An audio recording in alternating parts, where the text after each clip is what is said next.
comments, and views expressed on The Kevin Smith Show are those of the people that make them and do not necessarily reflect the views of Kevin Smith, The Kevin Smith Show, or its affiliates or sponsors.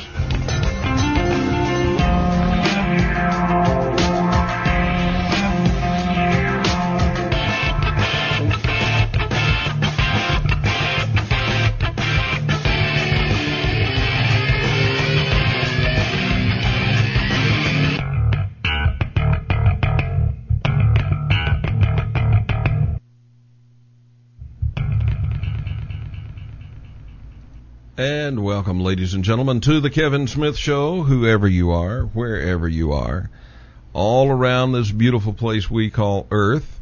Thank you for being here at the Kevin Smith Show. We're here because you have a right to know, and we're here because you matter. You know, the entire planet seems to be in the midst of a UFO flap right now. All over the world, it seems like there's more UFO activity than there has been, at least in recent months. On September the 14th, the Southwest United States, several states, observed what some people think was a UFO. Other people think it was a meteor. I've seen the video of it. Personally, I think it's a meteor, but a lot of people think it's a UFO. On September the 14th, there was also a rather spectacular sighting in Beijing, China. I watched that video today, and it still remains to be seen whether this video is going to pass muster. It appears to be real. But we'll have to see if it passes muster. You know, it'll be subjected to analysis. Lots of folks have the software to analyze it, and they'll be doing that. But it's pretty spectacular. It's not very clear. It's pretty much shoddy video, like most people shoot when they see a UFO.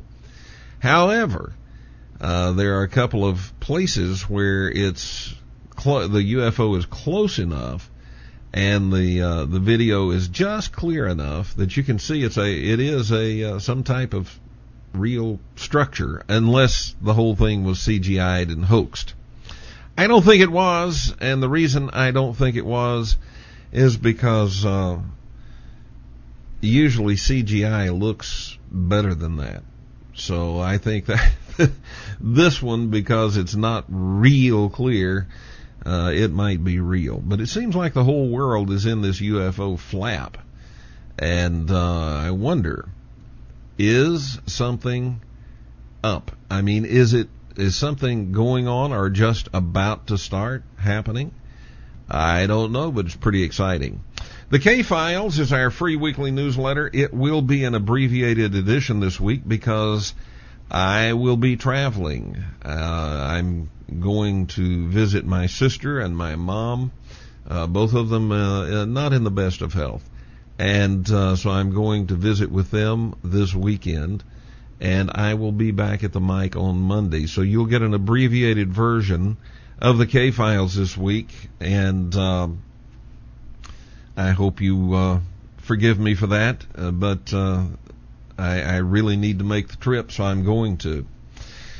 Tonight is going to be the second in our series of real people just like you, who have had an encounter of some kind or another with the world of the strange and unexplained. They've brushed some type of phenomena and are here to talk about it. So we've got one of those coming up tonight, very interesting as well. We will be back right after this.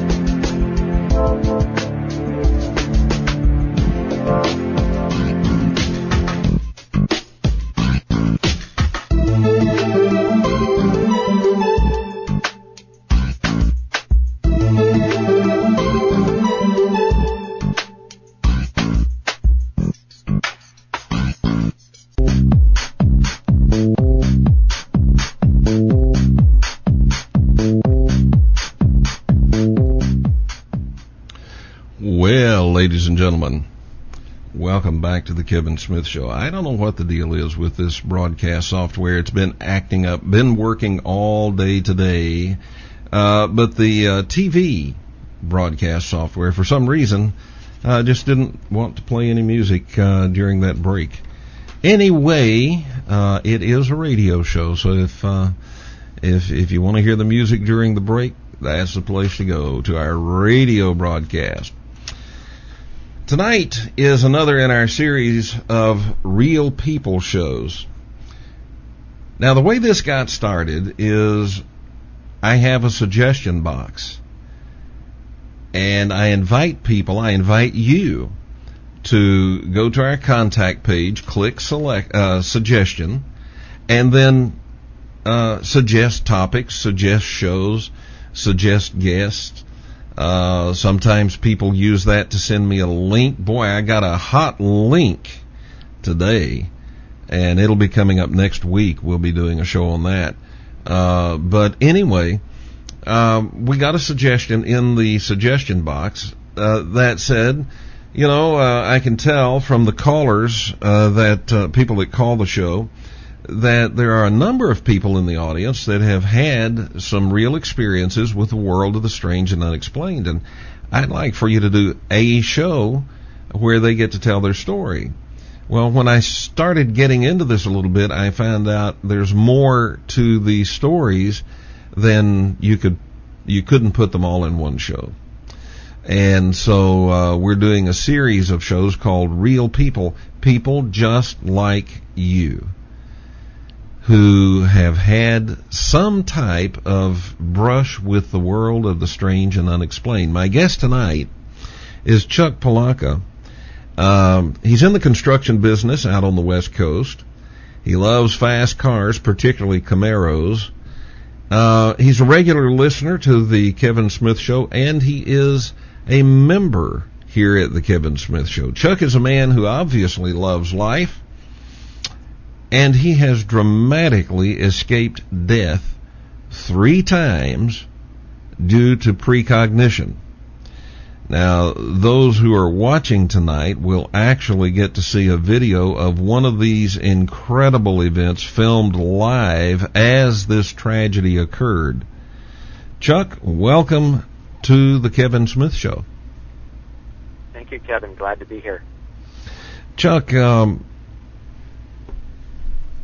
you sent me an email. I sent out an email, a message actually, not an email. I sent a message out to all of our members and asked our members to let me know if they had something happen and they wanted to participate in the show. And you responded. And it was pretty amazing because, you said you had escaped death 3 times as a result of precognition, and we're going to get into that, but I want folks to meet you and get to know you a little bit first. Now, you're out on the West Coast. You're in the construction business, but you're not originally from the West Coast, are you? That's correct. I'm originally from Pittsburgh, Pennsylvania. So you've moved all the way across country, and you're out on the West Coast now. As a matter of fact, the northwest coast. Do you find that life is? I know conditions are different, but are people pretty much the same on the West Coast as you found in Pennsylvania? No, I come from a small town, Wexford, Pennsylvania, which is outside of Pittsburgh, where people are very friendly and, well, I guess the time is a little different. That was 50 years ago. Uh-huh. So I come from a place where everyone takes care of everyone, and out here it's a little different. People kind of live their own lives. I am a scout leader and involved in scouts, so, that's nice mixing with the community that way. Mm-hmm. And you have a family, right? I do. Mm-hmm. Wife? Any kids? Beautiful wife. One of the nicest women I've met in my lifetime, and I'm not saying that because she's my wife. She really is a wonderful woman. Outstanding. What about pets? I I have a son of my own who is 19, attending college now, and we raised our niece and nephew from the age of 3 and 4, and we have 3 bunnies that are indoor bunnies that are our pets. So, well, that's an unusual pet. Most people, have a dog or a cat, or I don't think. I'm sure there are a lot of people that have bunnies, but that even though there are a lot of them, I think it'd be a small percentage of folks that have bunnies. Are they these bunnies? Are they actually trainable, like you can train a dog? They're the only thing that we really train them. We train them with treats to come to us when we want. They're litter box trained, just like a cat. Uh-huh. And All right. Other than that, they're just fun little animals, and they're different from the norm. So that's kind of why we went that way. I see. Well, yeah, it is a little bit different.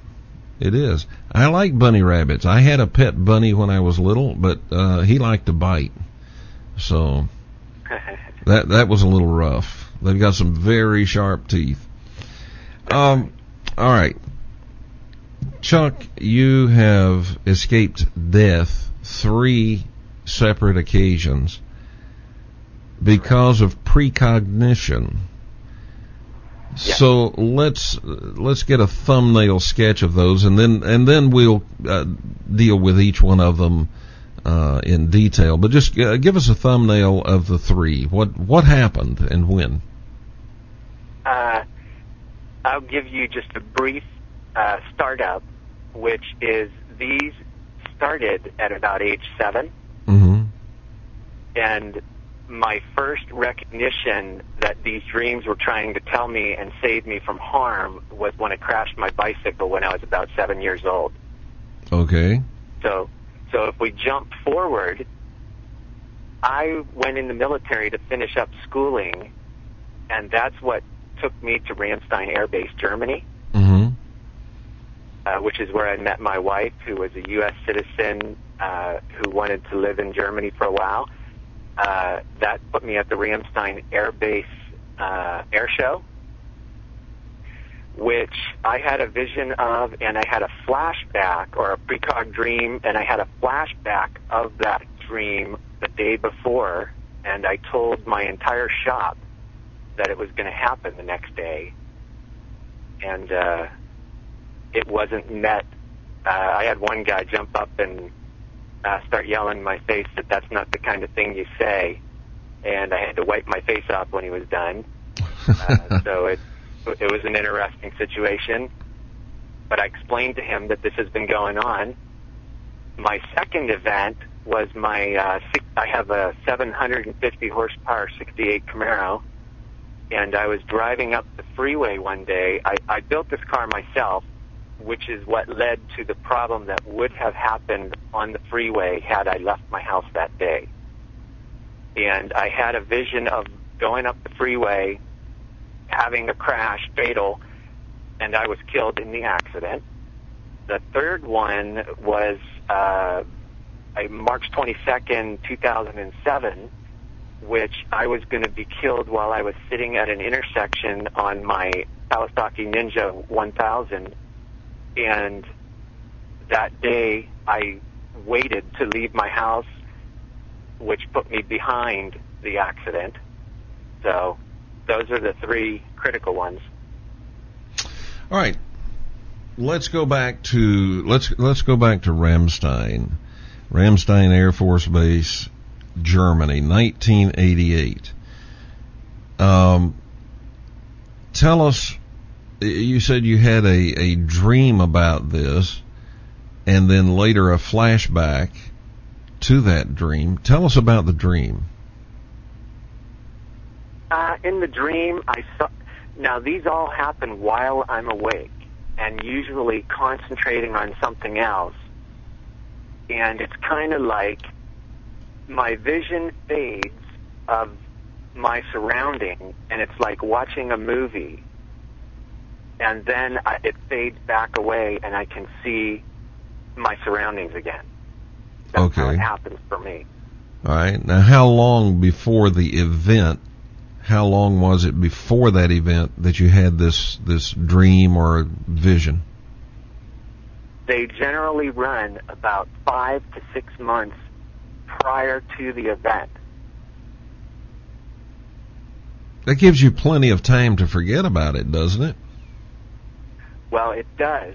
And that's why when I was a child and I wasn't catching on to these events, what started to happen is I found out that I started to get sick in my stomach about 5 to 6 minutes prior to the event. Mm-hmm. And then I had a bad dirt bike crash when I was 13. And I felt the sickness coming. And then within about the last 30 seconds, I get a numbness from my elbows down and my knees down. And then I get a tingling in my fingers, like my hands and feet are going to sleep. Uh-huh.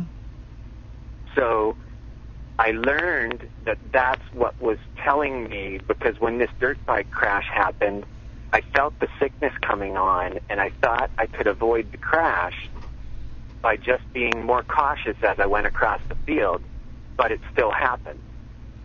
And after it happened, I knocked myself out, and when I came to, I didn't even know that I was riding a motorcycle until I found the helmet on my head.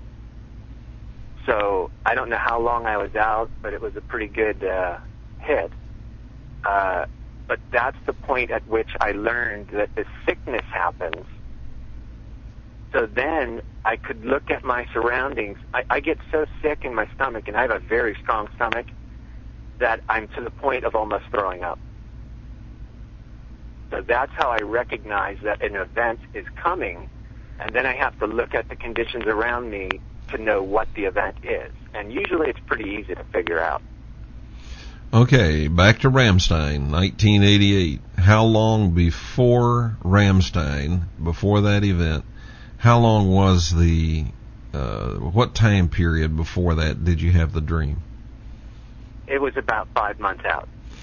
Okay. Right. Now, then you had a flashback. How long before the event was it that you had the flashback? The flashback happened the day before the event. I was filming the practice the day prior to the show. Mm-hmm. And during the filming, I had a flashback, and I got so sick I almost threw up. And I was actually standing where the plane cartwheeled into the crowd that day as I was filming. But that is not where I would be standing the following day. Okay, so when you were filming the day before the air show, you were standing on the spot where the next day, when they had the air show and there was this accident, a plane cartwheeled right into that area where you had been standing the previous day. That's correct. But you weren't there. That's right. All right. Now, folks, what happened was captured. The event itself was actually captured on film live as it happened.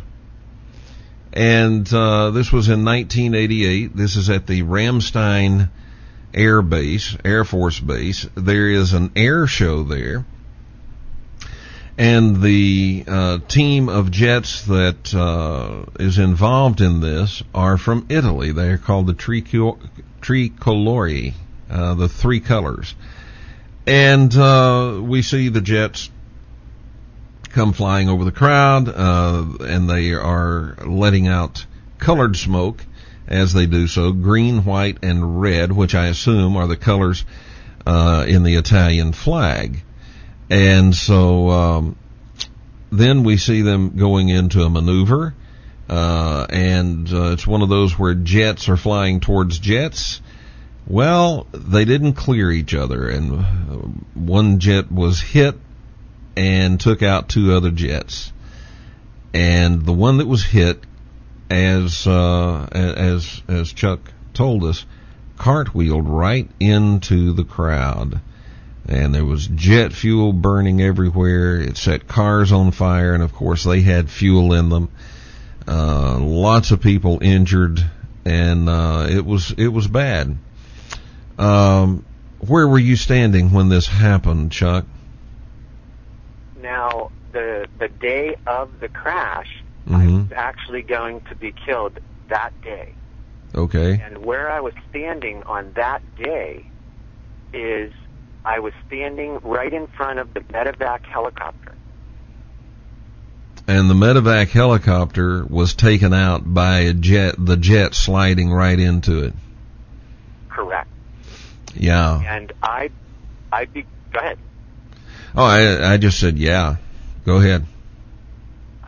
I began to get sick in my stomach, and of course it was right there in front of I was thinking about it all morning because I had the flashback the day prior. So as I began to get sick in my stomach, standing there, I was actually with a friend of mine and the airfield commander who was a full bird colonel. He had me working that day on sweeper detail, and I stopped by to say hello, and they asked me to stay a while. And as I began to get sick, I thought, oh no, we're standing right where one of the planes is going to land. And I told the people, I've done this before in my life when events were going to happen. I said to the people, look, we need to walk away from here right now. And of course, people looked at me really funny, and I started to raise my voice and get excited. I said, listen to what I'm saying. We need to walk away right now. You don't understand what I'm saying, but just please listen to me. Walk away. Only 2 people walked away with me, the airfield commander and my friend. The rest of them remained there and were part of the accident that day. The pilot, of course, had to remain there. Yeah. The medevac pilot, he has to stay with the aircraft, and he was killed. Yes. Yeah. Very dramatic footage that our folks on are seeing on our TV channel. Very dramatic footage and pretty scary stuff. Now, after this happened, what did the airfield commander have to say about it all? He looked at me as though, what did you just do? I mean, his jaw was wide open and he was staring into my eyes, 5 feet away. Just didn't understand how I knew. Mm-hmm. So at that point, he took my radio and he actually posted me on the runway, and that was at 3:16 in the afternoon. I looked at my watch immediately, and my wife had seen the accident, and she had seen me drive up. Okay, we're going to have to come back to that because we have a break taking over. Ladies and gentlemen, we'll be back, and those of you watching on TV, well, we'll see if all this works.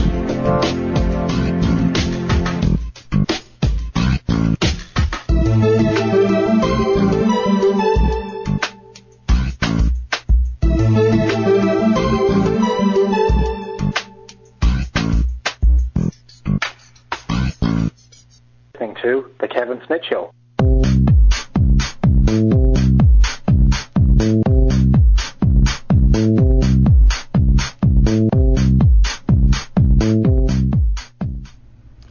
All right, welcome back to the Kevin Smith Show, and this is the second in our series, Real People. Tonight we're talking with Chuck Poloka from these days out in the West Coast, and Chuck escaped death 3 times because of precognition visions or dreams that he had. And Chuck, when we went away for break, you had just told us that your base commander was absolutely astounded. His jaw dropped open. He was looking at you like, what in the world just happened here? And then you said he took your radio. I'm unsure what that means. Why did he take your radio? He took my radio because, as a commander, he felt that he was going to have to grab people to be in charge. Oh, okay, so he did not have his own radio with him. Oh, no, he had his own radio, but he felt that mine would be put to better use by by giving it to someone else of a higher rank, maybe another officer, that's helping manage things. I see. Okay, and then he put you on what kind of duty?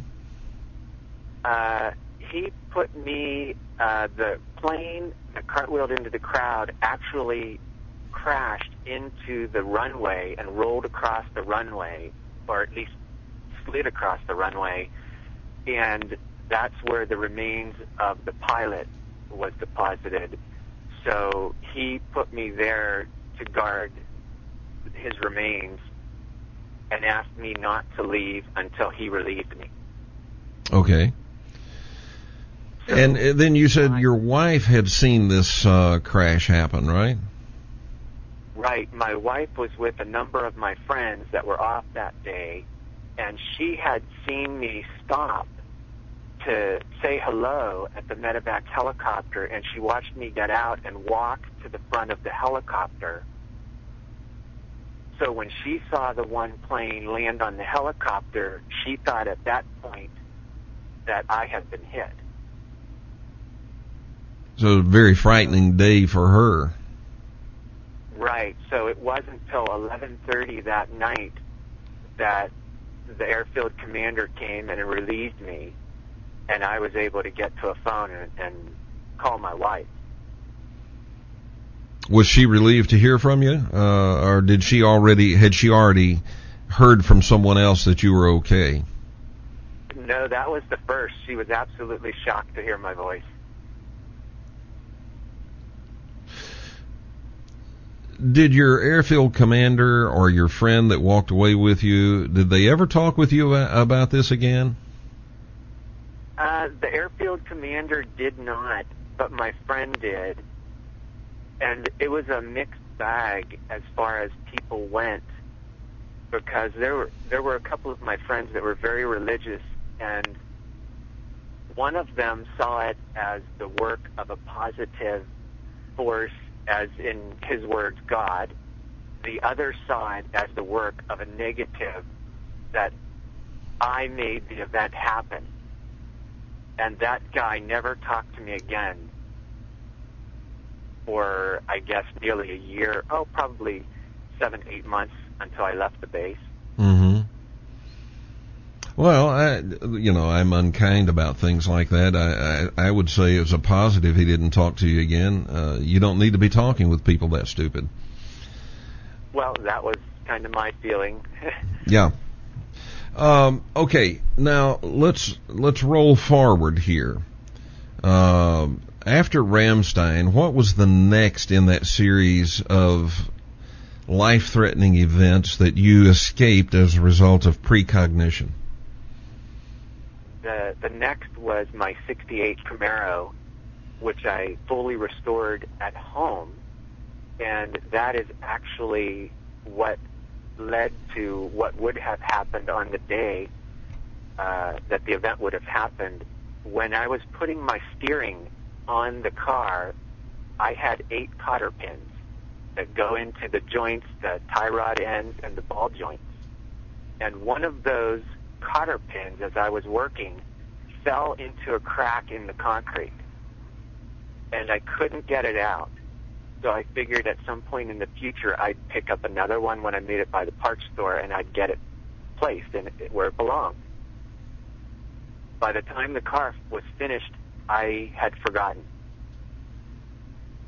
So when I finally got the car on the road and started driving it, I had driven it a few hundred miles, and I had taken it up to the parts store where I bought most of my parts the week prior to the day that the event was going to happen, and I showed some of my friends at the store.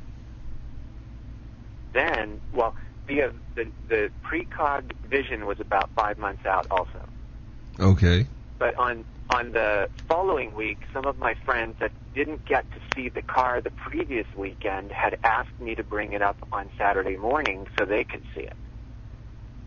So on Saturday morning, I went out to start the car, and I was already sick in my stomach. As I was walking out of the house, I was starting to get sick in my stomach. I immediately remembered my vision, and that vision was never far from my memory. I kept it placed because this is a high horsepower car, and things like that can get out of control pretty quickly, and you can have an accident. Okay, describe that vision for us. In my vision, I saw myself going up Interstate 680, which is north of Lafayette, California, which is where I live. I was passing through Walnut Creek, and the highway is 3 lanes wide at that point, or 4 lanes wide, and it splits off. 2 lanes go north 680, and 2 go east toward Highway 4. As I was approaching that split, a guy in a Mustang pulled up on my left side and pushed in the clutch and revved it up, and then we both raced up the freeway. In my vision, I looked at my speedometer. I was doing 135 miles an hour, and I let off the gas, deciding that I was going fast enough. I had passed the Mustang, and after I looked at my speedometer, something in my steering broke, and the car pulled off the road to the right side, and there's a big pillar that holds a bridge that crosses over 680. I hit that pillar with my Camaro, and the car continued. It spun off the pillar and continued to go up the freeway, and it went, I would think, an 1/8 mile to 1/4 of a mile past the impact point.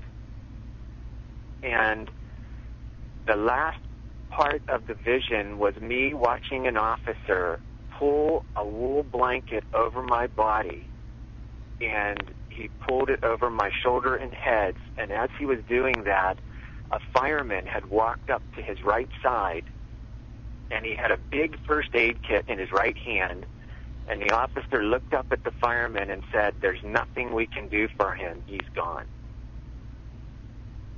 Ooh, that gives me chills, man. How do you respond when you have one of these visions? I mean, does it make you, like that one, did it unsettle you a lot?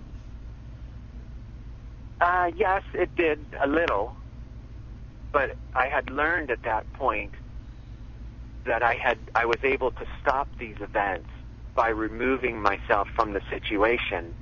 So while I was a bit upset by it, what I put into my head is that I need to recognize this event when it comes up. It's very important, and I did. Okay, so now let's that's when you had the vision. Let's fast forward to the event itself. You didn't go. You were getting sick in your stomach, and so you decided this is not the time to go. And so you didn't back your car out and head up the freeway. What happened out there on that freeway? Well, what happened is I decided I had some things coming in at the parts store that I was going to pick up anyway. So I decided to go in the house and exchange my car keys for my truck keys and to take my truck. So I actually did go to the parts store, but I took my truck, and I told my friends I couldn't bring my car. Mm-hmm.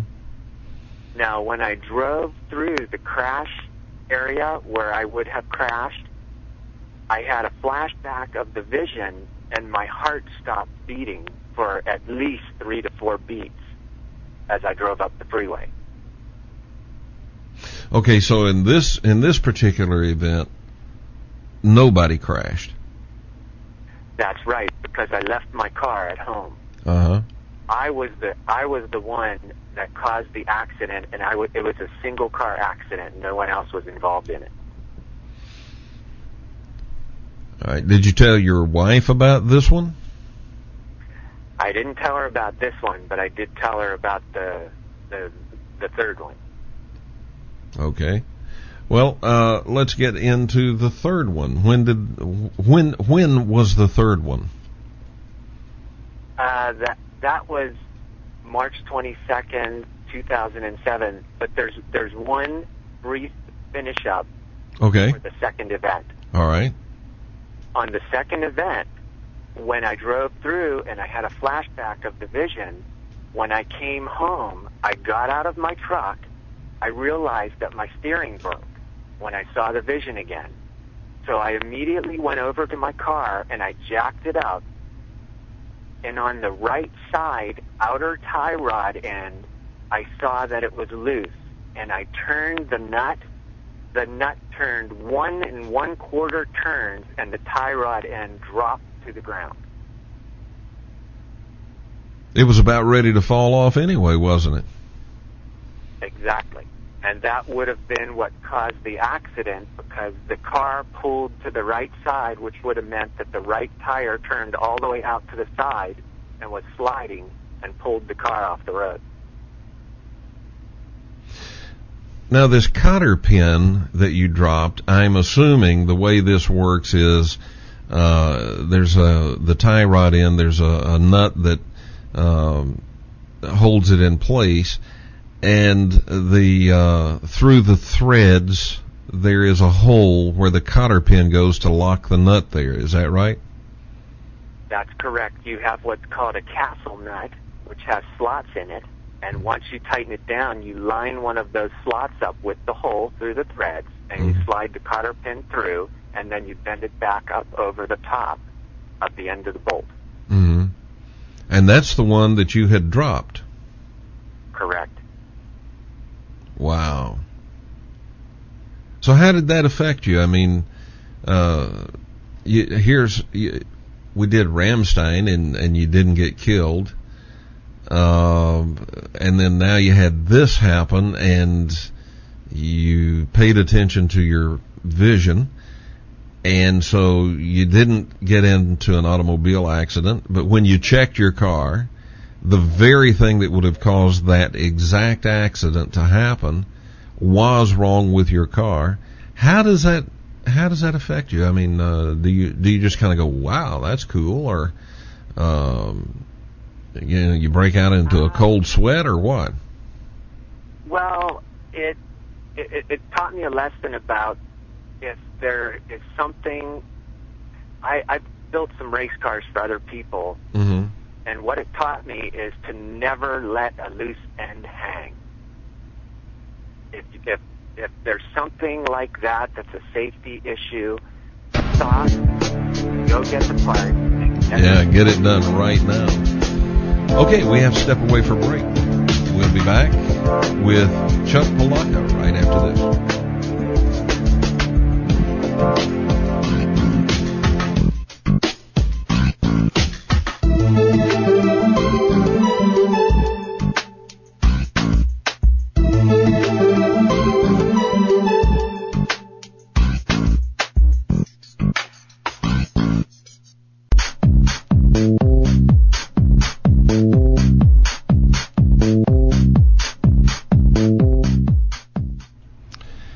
Welcome back to the Kevin Smith Show and our series, Real People. We're talking with Chuck Poloka. And by the way, Chuck, let me just ask you, am I saying your name right? It's actually pronounced Poloka. Poloka. Okay. I should remember that because of what you told me about the original spelling of it. And Right. Sorry about that. Okay, Chuck Poloka. That's all right. And okay, so now we've been through, and we've been through Ramstein and what happened there. We've been through this situation with your high-powered, high-speed Camaro, and then I believe you have a third event and a third vision. Tell us about it. Yes, actually, I usually have 2 or 3 events a year, and Kevin, I didn't tell you about this, and the most difficult thing for me was actually another vision where I was not killed or was not life-threatening to me. Is it okay if I talk about that? Sure. Okay, in 1993, my wife was 5.5 months pregnant with my daughter. And I had a vision of me finding my daughter. She had passed away in the crib overnight. Okay, what did you do about that? Well, there really wasn't anything I could do about it because my daughter was born with SMA, which is spinal muscular atrophy. Okay. And we found out that she was sick when she was about 2.5 to 3 months old. And, you know, my dreams have been about either emotional or physical harm that I would see in the future. And the reason I believe I saw that one is because it was obviously the most emotional thing I've ever experienced. Okay, and did that one come to pass? Oh, yeah. When my daughter, she passed at 6.5 months, but, you know, I recognized the night that it was going to happen because I saw the clothes that she was wearing when I found her in the crib. And we knew this is a degenerative disease where the child progresses downhill and then eventually, you know, the internal organs stop working and then that's the end. But well, she absolutely... Yeah, go ahead. She absolutely loved getting a bath. I would put a washcloth on her chest and I would dump cups of warm water over her chest to keep her nice and warm. So I gave her a bath every single night. The night that she passed, my wife had taken a shower and she told me to go ahead and get my shower that she would dress Sammy.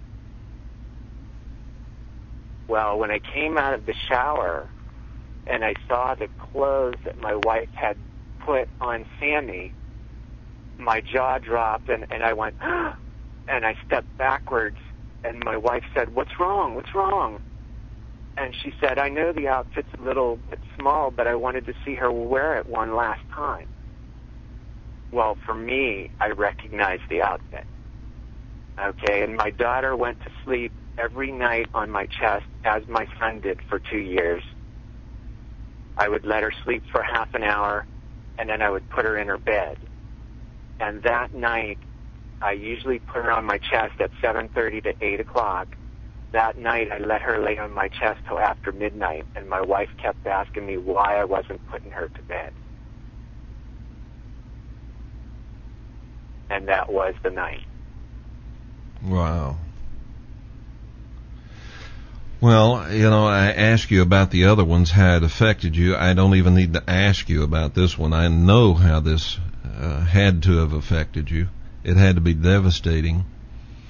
Do you, as a result of, I mean, the first two saved your life.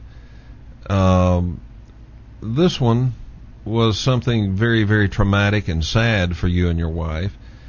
Do you see these dreams and visions as a blessing or a curse? Well, I have to say that I see it as a blessing, certainly because there have been a number of occasions where I have stopped events from happening and I have saved lives.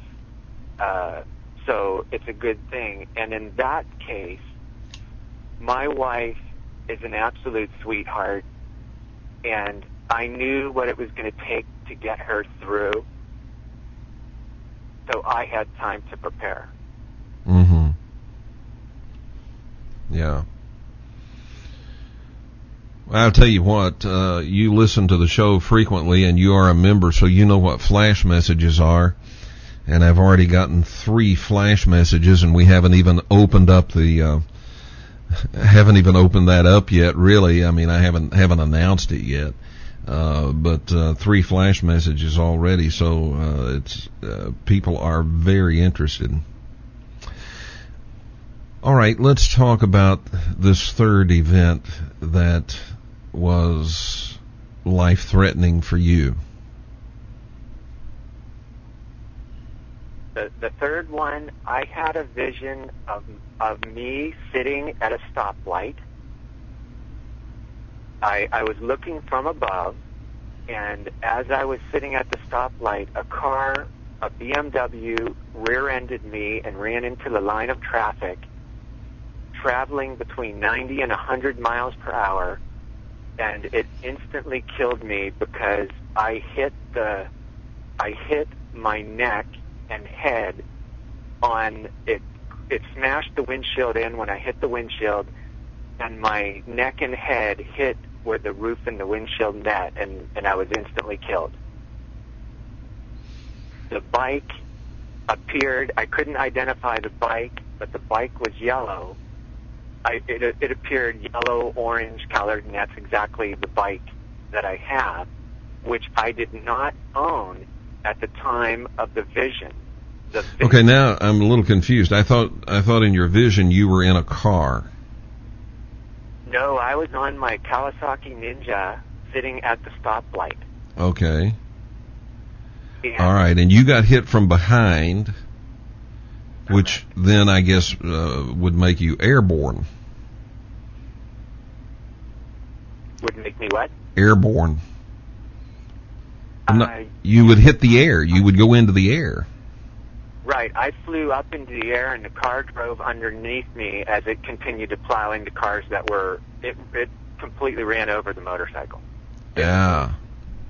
Destroyed. And the vision, I marked the date that I had the vision, was November 23rd of the year before, 2006. Okay. Now, we have a break coming up. You sent me a link, and there's an article about this wreck, and on the internet, and it's rather dramatic. What I want to do, because we have the break coming up, I want to hold off and get you to tell us about the actual wreck, the actual collision that took place when we come back from the break. But let me ask you this. Have you ever had one of these visions and said, this time I might not make it? No, I haven't.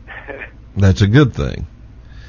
You know, one of the things that I show on during the breaks on our TV channel, right now in one of the breaks, it shows some Kevinisms.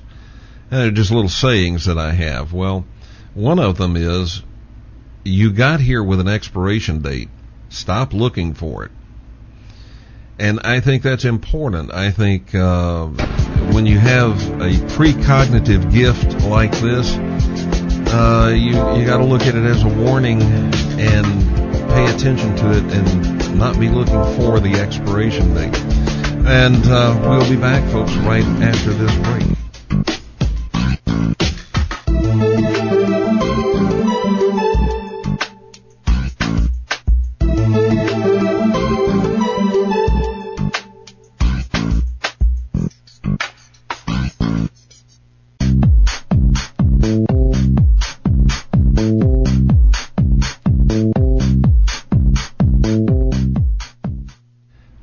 Welcome back to the Kevin Smith Show, and for those of you joining us just now in this second hour, welcome aboard. We're delighted you're here. My sympathy for whatever it is that kept you away for the first hour. We are in our second Real People program this evening, and we are talking to Chuck Poloka. I hope I said it right this time. And Chuck, I ask you if you would to hold off and not tell us about that third event, or we told us about the vision, but tell us about the accident that took place and how you missed it. Okay. Do you want to hear more about the vision or not? There were a couple other... Yeah. I'm sorry. I thought you had completed that. Well, in the vision, I had noticed that the road appeared to be 4 lanes wide, and my understanding is most vehicle crashes are within 3 miles of your home. So I actually drove around. As I drove around, tried to figure out where this event was going to be after the vision. Okay. And the actual intersection where the crash happened, I felt was going to be the place. But in my vision, there were no lines on the road, and it was very dark black. Okay? Okay. At the time of the vision, I told my wife, I said, oh my God, I just had a vision of me getting killed, sitting at an intersection, and a guy ran into me from behind on my motorcycle. At that time, I only had a blue Kawasaki Ninja ZX-14, not the yellow bike. And my wife said, you don't own a yellow bike, so it's not going to happen. 7 days before the accident, I bought the ZX-10, which was yellow. Why would you do that? I mean, you know a yellow bike is in your future. Why would you buy a yellow one? I stood in the dealer and I looked around at the bikes, and I left with the yellow one. And I couldn't understand why I did it. Okay, fair enough.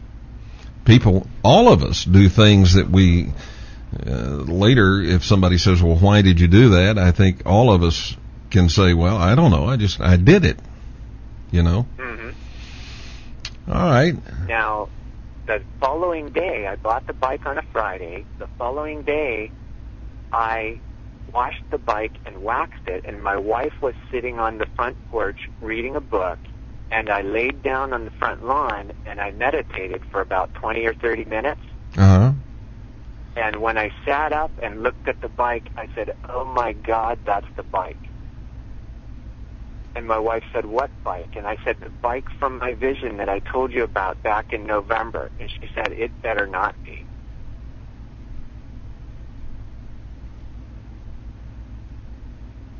This has to be, this whole thing with you having these precognitive trances or visions, this has to be disturbing for your wife. No, because I never told my wife. I kept it to myself all my life. The only thing I mentioned to her was the air show. And the reason I did this is because when I was in 6th grade, there was a boy that broke his neck on the playground. Yeah. And it was one of my visions. Okay. He climbed the backstop at the ball field. Uh-huh. And he reached his hands underneath when he got to the top to flip his legs off because he was going to walk back down underneath with his hands. Mm-hmm. And I was screaming, trying to get everybody to stop him. And my best friend was half Indian, and he pulled me away, and he said, Charlie, you're making a fool of yourself. What are you doing? And I said, Bill, you don't understand. He's going to get severely hurt. Please stop him. And he didn't stop him. No one would listen. When he got to the top and he reached his hands underneath and he flipped his legs off, that was it. He fell, lost his grip, and went away in an ambulance. He never moved from that point forward. So my best friend, who was half Indian, went home and told his mom what happened. His mom and dad were both half Indian, and they invited me over. She said, you invite him over immediately. I need to talk to him. Now, when you say Indian, are you talking about Native American or Indian? Yes. Native American. Okay. And his mom told me that I had a gift and for me to use it and try to help people, but she said, most importantly, don't ever hold yourself responsible if people don't listen and you can't help them. And she said, keep this to yourself because no one will accept this in your life, most people will not listen to it. They won't want to hear it. They won't believe it. Keep it to yourself, and when the events come up, do your best to help people you can. Good advice. Good advice. Yeah. Okay, now tell us about the wreck. So when the bike accident happened, that's when I spilled the beans to my wife and told her about everything, including my daughter, and she could not believe that I kept that to myself. But the bike crash, the day of the event, I came home from work early, was going to run down to DMV, and as I always pull my bike out to the street and let it warm up and put my gear on, earplugs, and get on the bike and leave. And as soon as I pulled the bike out to the street, I started getting sick in my stomach. By the time I got my gear on and sat on the bike and put it in gear, I was to the point of almost throwing up, and my hands, I was numb from my knees down and my elbows down, and I was already getting numbness in my fingers, or a little pin. It feels like when when your foot falls asleep, it feels like pins jagging into it. Mm-hmm. That's the feeling I get in my fingers, my hands, and my feet. So at that point, I looked up at the sky and I said, oh my God, today is the day. So I took the bike out of gear and I put my feet flat on the ground and I paused for about 10 to 12 seconds. And it was like somebody flipped the switch, the feelings went away, and I said, okay, I'm safe. I dropped the bike in gear and I pulled out. When I made the left turn and went down to the next stop sign, the guy who ran into the back of the traffic pulled out right in front of me. He ran the stop sign, and I immediately recognized the car, that this is the car that is going to cause the event. I need to be the best witness I could be, so I accelerated and marked his speed in a couple places and did the best to pick up every detail I could. Well, I'll tell you, these are breathtaking stories, and I know it's not possible for us to have video of each of these events, but there is video of that first one, and it's absolutely awesome. And somewhere on the internet, I saw a picture you had mentioned in that first event at Ramstein Air Force Base that you had been standing in front of the medevac helicopter. And somewhere on the internet, I found a picture of that medevac helicopter after the impact, and it was destroyed. And they said the article said the pilot was killed. And so if you were standing right in front of that thing, or even right beside it, you definitely would have been killed had you stayed there. Are you up to inviting the audience to join us and ask a few questions? Sure. All right. Sure, I'm fine with that. Ladies and gentlemen, the telephone lines are now open, and the telephone number is 623-444-5889. 623-444-5889. If you're outside of the USA and you're outside of Canada, please feel free to use our flash message option, or you can call us. But we know it's very expensive in some parts of the world to make those international long-distance calls. So if you're outside the USA or Canada, use the flash message option on our website. Just scroll down till you see the picture about tonight's show, and then you'll see the link right above the picture. Caller, you're live on the Kevin Smith Show. Your first name and from where are you calling? Kevin, this is Jerome from Pennsylvania. Hello, Jerome. Hi. Chuck, I just wanted to say greetings from Western PA. Yes, that's correct. I noticed that you seem. First of all, let me give you my deepest regrets for sympathy for the loss of your daughter and your wife. Being a father myself, I know that would be devastating. Thank you. Okay. getting back to your wife, what's her attitude now that she knows, about this? I'll call it an ability.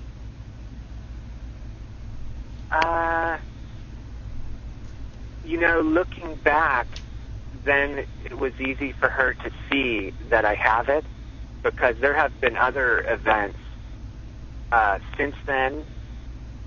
It continues. So, she knows that these, she's a believer in life on other planets and UFOs and paranormal, so it really wasn't that difficult. What was more difficult for her is my ability to keep it to myself. And the proof, well, it's just like the air show. The fact that I walked away only a couple of minutes before, and the event happened, and as far as she knew, that was it for me. So, looking back, it was very obvious to her that I was walking away from situations that were a threat to me. Mm-hmm. It seems like it also seems like you're almost destined to partake in these episodes. I mean, to give you an example, if that would have happened to me with the motorcycle, I think I would have just said, okay, enough motorcycle riding. I can see where you would think that. I am one who has absolutely no fear of death. I've never feared death. I've had a near-death experience. I nearly passed away in 2008, but I've never feared death, so that's not. It just doesn't come into the picture for me. When my day comes, I will gladly accept it. Also, these aren't really dreams then. You don't have these visions when you're dreaming at night. They're more like in a trance state when you're awake. Is that correct? That's correct. When I sleep, I'm just as Kevin said on one of his shows, I'm a D-dog.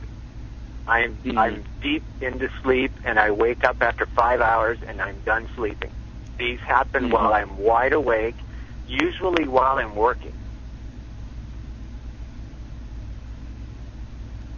That's very interesting. I want to thank you for sharing your stories with the Kevin Smith listeners.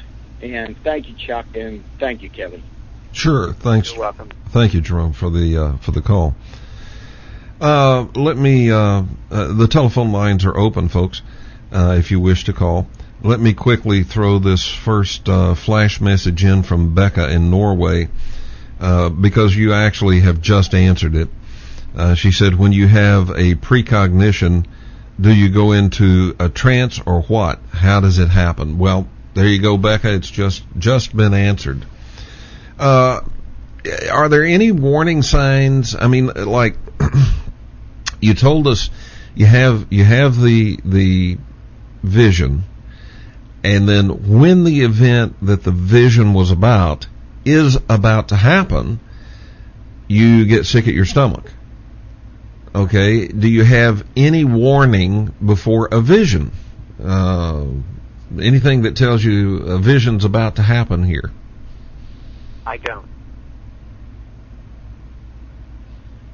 Okay. Now, I want to go to Paolo in Italy. And you had mentioned that there were a couple of people after the Ramstein incident, a couple of folks that were pretty religious, and one thought it was a positive thing, and one thought it was negative, and that you caused it to happen. So Paulo has a question about being religious. He says, are you religious? And if yes, do you think this could be angels bringing warnings to you like they warned Joseph in a dream? Wow. I grew up very religious. In my later years, well, one of the things that happened to me is in Sunday school, I was paralyzed during class. And in this class, when I was paralyzed, I basically received a download of information. And the download of information told me to be careful about the Bible. It's a double-edged, well, it's both got good and evil in it. Okay? And I didn't know how to accept that. I got a lot of other information at that point. So at that point, I really began to ask a lot of very good questions about religion and God, which have basically steered me to the spiritual path and no believing in specific religions. But I do believe, I still believe in angels, that there are, our helpers up there that are helping to get us through things. I still believe in that. They may not be in the same form as a lot of people, but I believe that they were trying to get me through, that I had other important jobs that I needed to do here, and they needed me to make it through.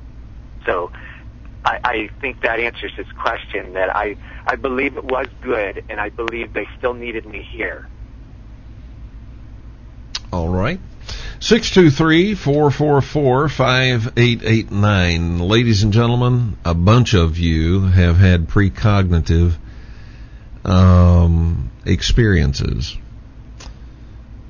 I know because some of you have shared those with me via email, and we've talked about them.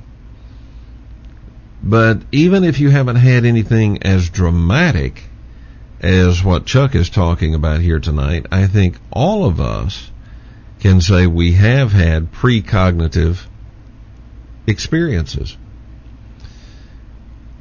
And now I want to ask you, Chuck, do you think that this is something that everyone has, but just to varying degrees, or do you think this is just a few folks have this? I tend to believe that more people have them than are aware, and they may think that they're daydreaming. Mm-hmm. I mean, for me, I've had so many, it's hard for me to imagine that there are people that actually don't have any. It's just maybe they don't know how to accept it, and it may be, small emotional things. So, you said that this began when you were a child. You became aware of it when you were a child. Are you aware of any contact that you have had, either as a child or an adult, with extraterrestrial beings? Well, my event, and the only event, if there have been events after when I was 4 or 5 years old, I don't remember them. But there was an event for me when we moved out of Pittsburgh to Wexford. We moved into a house, and when I would walk into my bedroom, my mom believes I was 5 years old when this happened, because she remembered when I brought it up with her years ago, she remembered me waking up in the middle of the night screaming, saying, "These people took me." So she right away was able to go pinpoint right back to where that happened. So it obviously left a very defining memory in her mind. Mm-hmm. But when I would walk into my bedroom as a child, you're looking up at the light switch. Well, when I flipped on the light switch, the window, there were 2 bedroom windows, and the one would be straight on the other side of the light switch. And when I flipped the light switch on the one night, I saw a face in the window. Now, my mom, I turned around, ran into my brother, and about knocked him over to get out of the bedroom. And my brother said he didn't see anything, and my mom told me that I was just imagining it. Well, it happened again within a week or two. I saw it again. Now, after I had seen it twice, my brother, who was a year older, saw it. And the interesting thing is, when I saw the face in the window, it didn't duck. And this was a second-story window, which my mother tried to explain to me, but I'm not sure that I grasped that, you know. Mm-hmm. This was a second-story window, and my brother told me when he saw the face, he put his hand up, and he showed me, because it was in the other window, and he said it moved like this, and he motioned his hand from left to right. Now, I never said that to my brother. When I had seen the face in the window and it moved away, it moved from left to right both times. It was in the right pane and moved to the right as I was viewing it. What did this face look like? Did it look human? No, it certainly wasn't human. What I told my mom was that it had big eyes, small mouth, and a skinny chin. Chin. Okay, so as you remember it now, does it fit the description of what we normally think of as the description of gray aliens? It fits pretty closely, but most of the descriptions that I see, the eyes appear bigger. The eyes weren't that big as what most of them are. I've only seen a few pictures that really look similar to what I saw, and the eyes were much bigger than human eyes, but they weren't as big as what's commonly shown. Were they sort of teardrop shaped like the ones we usually see in the illustrations, or were they round? They were not round. They were sort of teardrop shaped, and they were higher on the outside than they were on the inside. Okay. Almost placed like an oriental, or it appeared a little more sloped than that. So do you think that it's possible that you were abducted back then? Oh, I'm sure that something happened, because within a couple of weeks of those sightings, I woke up in the middle of the night and I felt something on my feet. And I immediately woke up. And when I woke up, I was looking at my bedroom ceiling. And I couldn't understand what I felt on my feet, so I immediately looked down at my feet. And I saw figures outside the window. And I was literally floating through I believe I was going through the glass on my bedroom window. Going out or coming back in? Going out. And you remember this happening? Oh, very clearly. And I started to get excited about what was going on, and I immediately went out. All right, we have to go out right now for a break, and we'll be back, folks, right after this, so don't go away.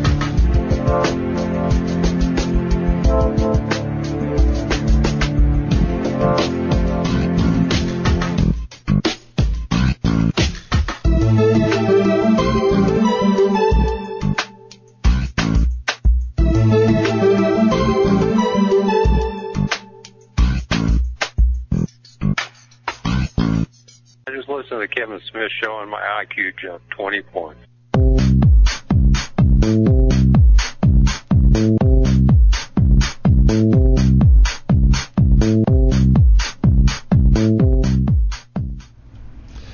All right, welcome back to the Kevin Smith Show. Real people this evening. We're talking with Chuck Poloka, and Chuck is sharing with us his experiences, his brushes with the world of the strange and unexplained. And when we went away for break, we were just hearing about the experience when you were a child, Chuck, where you were floating out through the window. Now, were you awake, or was this a dream?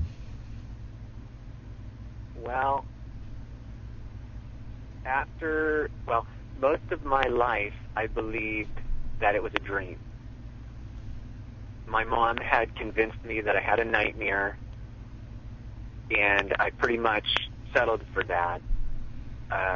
until, probably 15 years ago.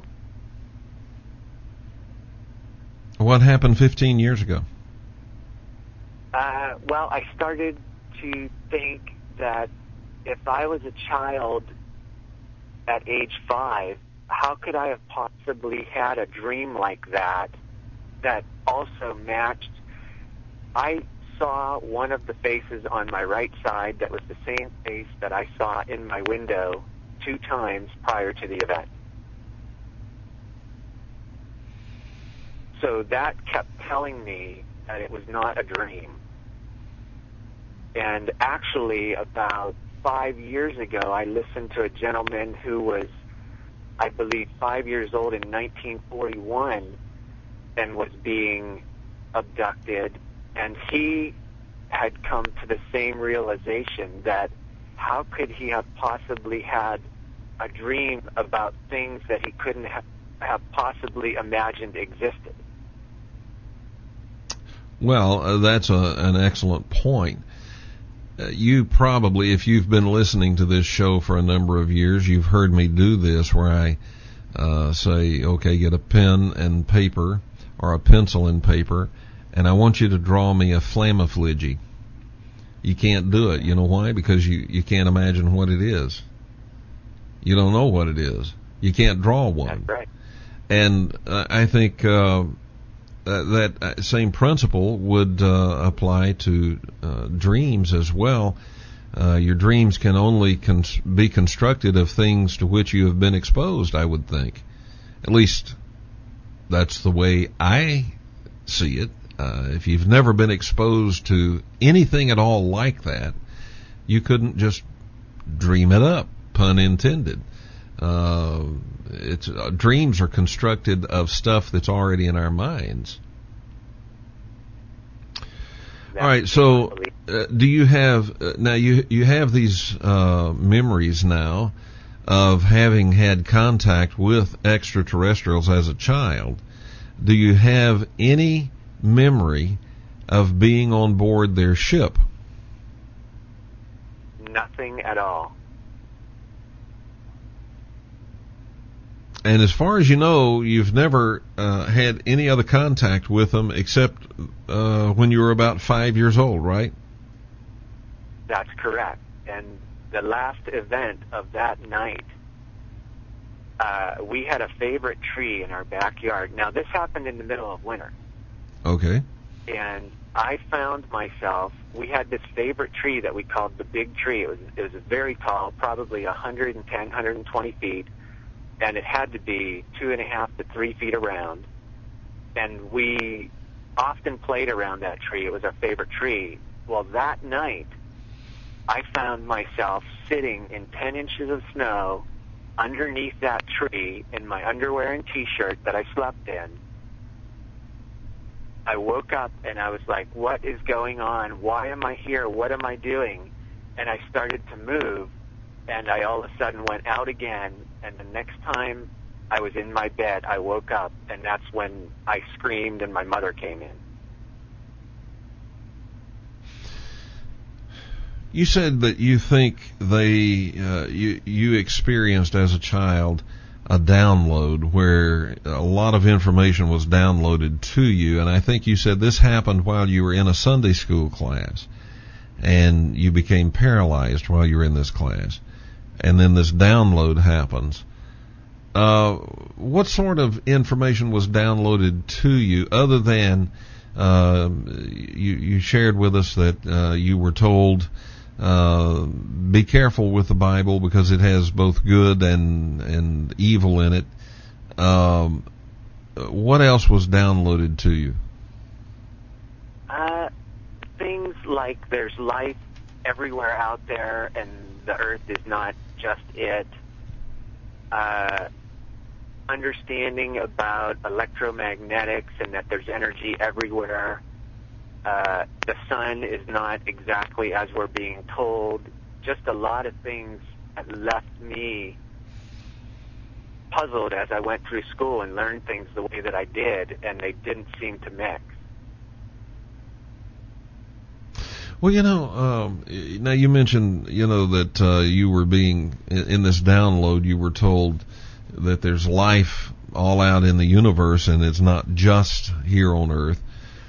And I'm always a little bit amazed that people would even have a question about that. You know what, Chuck, do you know the number one proof that there is extraterrestrial life? Absolute proof. You know what it is? Us. That's right. Because our DNA has 223 genes that have no evolutionary predecessors. They're not from here. So if you've got 223 genes that are not from here, if they're not from here, then they are extraterrestrial. How could there be any doubt that there's life out there if it shows up in our DNA? That's right. When I was... Yeah, go ahead. When I was a child, I continually looked at the sky after that happened to me. And the one day, I believe I was 9 years old when this happened, my dad, we were carrying groceries in the house, and my dad came out, and I was staring up at the sky, and he put his arms out to his side, and he said, "Why are you always staring at the sky?" And I looked at him, and I said, "Because they're watching us." And my dad says, "Who's watching us?" And I said, "I don't know who they are, but they're everywhere up there, and they're all watching us."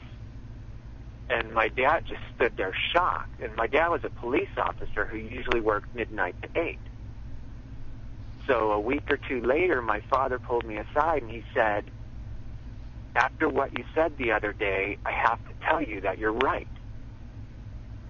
And I said, "Well, what do you mean?" And he said 3 times they've come down over our cars, our patrol cars, and shut them off. He told me about one officer who actually soiled himself. He was so scared and got out of the car and ran. And then he told me about an event that he saw one come down over a lake on Wildwood Road that appeared to be siphoning water out of the lake and shot off in 3 or 4 seconds, was gone out of his sight. Now, this would have happened in Pennsylvania, right? Correct. Pennsylvania is pretty much a hot spot for UFOs. Right. My good friend on YouTube is there. She actually lives in the same city as my aunt. Okay, let's go to a flash message. Ladies and gentlemen, the telephone lines are still open. 623-444-5889 is the number if you have a question or a comment for Chuck.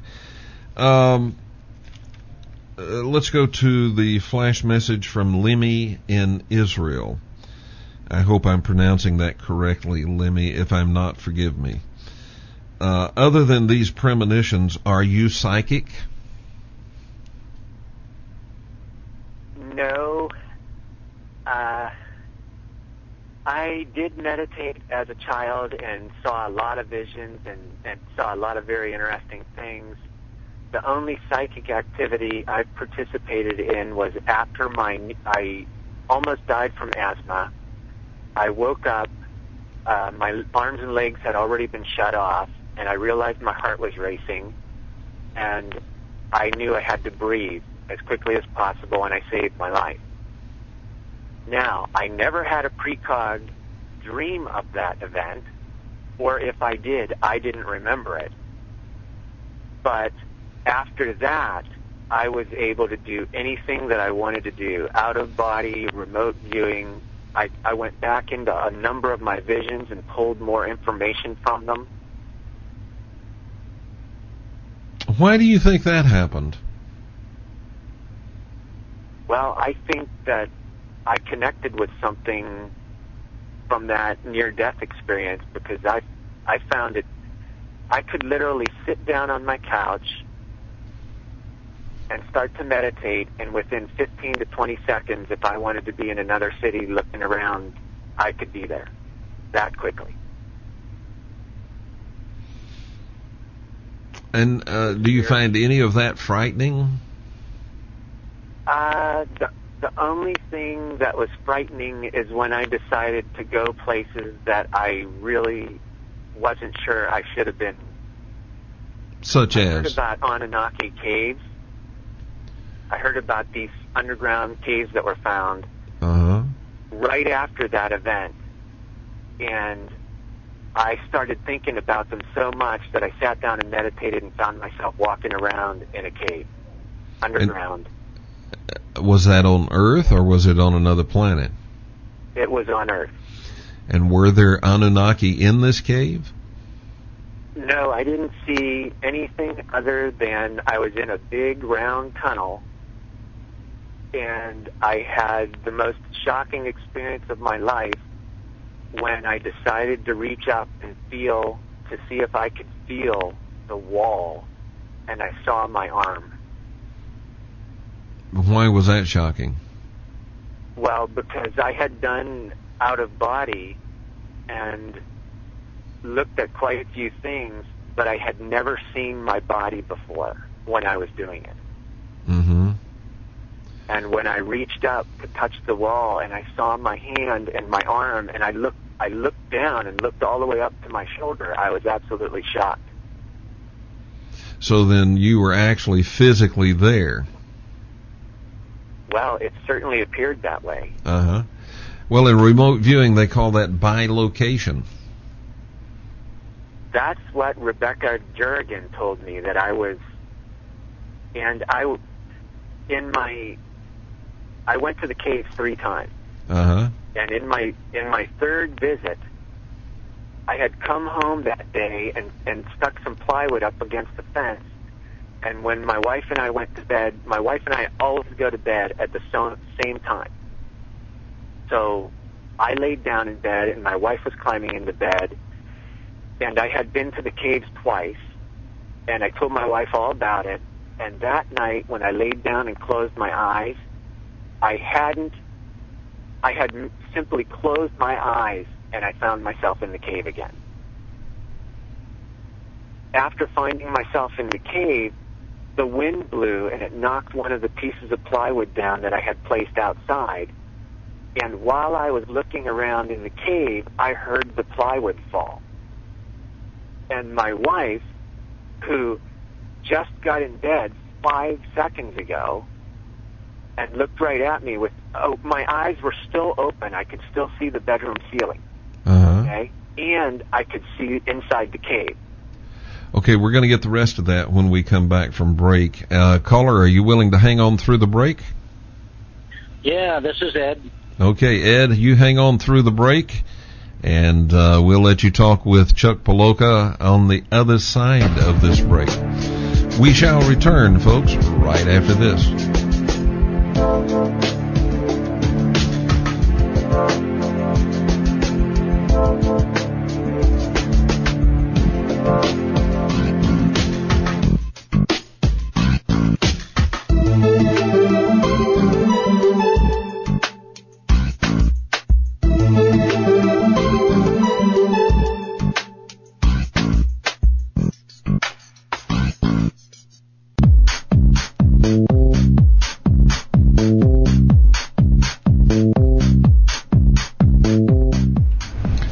And welcome back to the Kevin Smith Show, and my guest this evening, Chuck Poloka. Chuck, we have a caller on hold, so I want to get you to go ahead and finish your story, but wrap it up kind of quick. Okay. The third time I found myself there, my wife looked into my eyes. I believe it was a full moon. And she said, "Did you hear that?" And she was looking right in my eyes, and I could hear her, but I could not respond.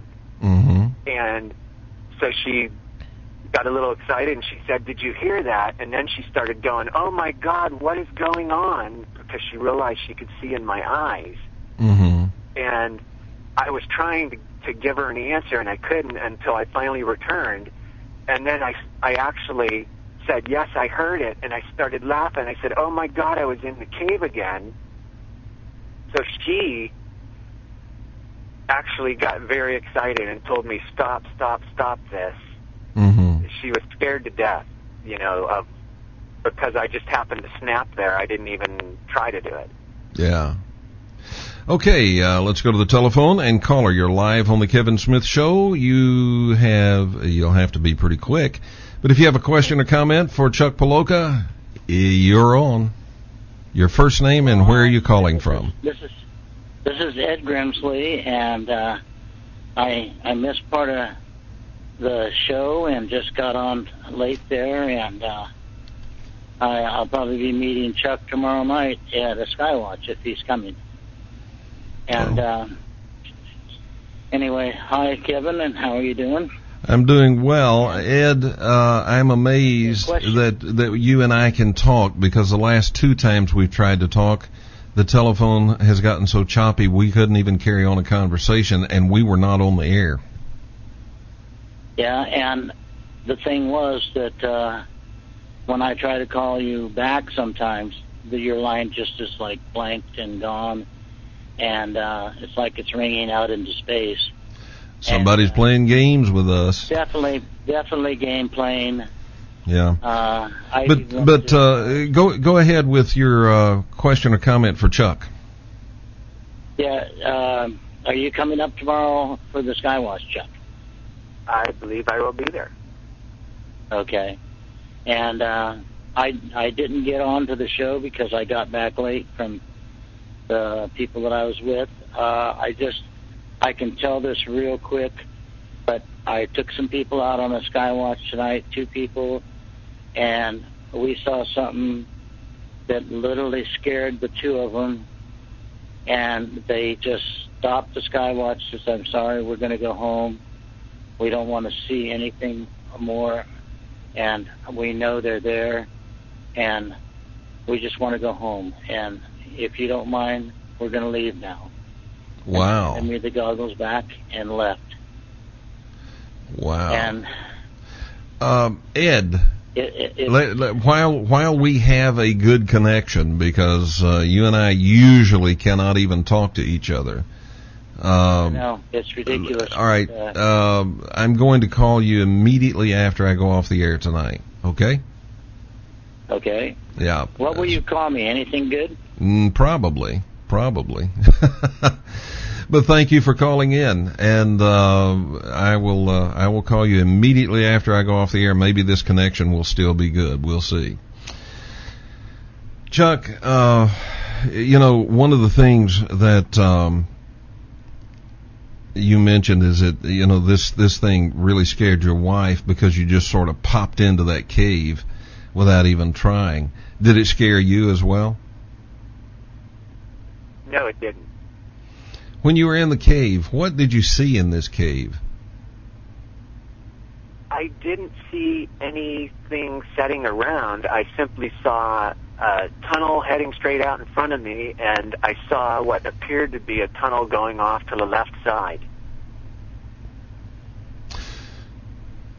Was there anything about that experience while you were in the cave that made you think this is the Anunnaki cave? No. I only know that somehow I connected to it from what I heard and my excitement. That's been a part of my life, exploring that avenue. So somehow I connected to it without even knowing where it was, just by concentrating on that piece of news. All right. One final flash message here, and we're just about out of time. Ron from Australia says, do you think ETs are positive or negative? You seemed to be scared that night as a child. I think that we have to keep an open mind. I tend to believe that most of them are positive, but I keep an open mind that there can always be a negative out there somewhere. So you're not just open-ended on this and saying, oh, they're all positive or it's all negative. You're open-ended with it and saying, well, could be positive, could be negative, depends on the situation. Is that it? Yes, and even though I was frightened as a child, they did not try to scare me, and it was me as a child, unfamiliar with what I was seeing, is where the fear came from. What do you think the deal was with waking up, sitting in the snow under the tree? Well, I have heard other people say about that they were like in a waiting situation, and I'm kind of thinking that may have been what was going on with me, or, I don't know, maybe my dad was up going to the bathroom in the middle of the night and they couldn't slip me back in. I'm not sure how to take that. Or, one of my brothers was awake. I've tried to figure it out, but, I can't. There's no way to really, I'm thinking about regression. Yeah, I wondered if you had considered that. Is there any particular reason why you would not do that? No, not at all. I'd like it to be someone good and someone that I can trust, and I'm actually planning to do it. It's just a matter of time. I think I'll do it within the next 6 months. Mm-hmm. I'd like to know more, and I think that they could pull more out. I think Ed Grimsley, I believe his story starts when he was a teenager. His story of seeing UFOs high up in the sky, shooting at each other. And I know he was on a camping trip. I believe, and I could be wrong, it was a scout camping trip. But that might not be. Is that correct? I'm not sure if it was scout related, but I do know it was. It may have been a hunting trip, and I believe there were 5 of them there. It could have been. Yeah. So for my last question, and we'll have to do this one like almost a yes or no.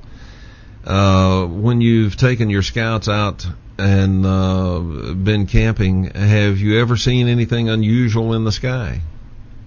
Oh yes, and the scouts love it. Yeah. All right. Well, there you go. Chuck, I want to thank you for taking time out of your evening to be with us this evening. You're quite welcome. It was my pleasure.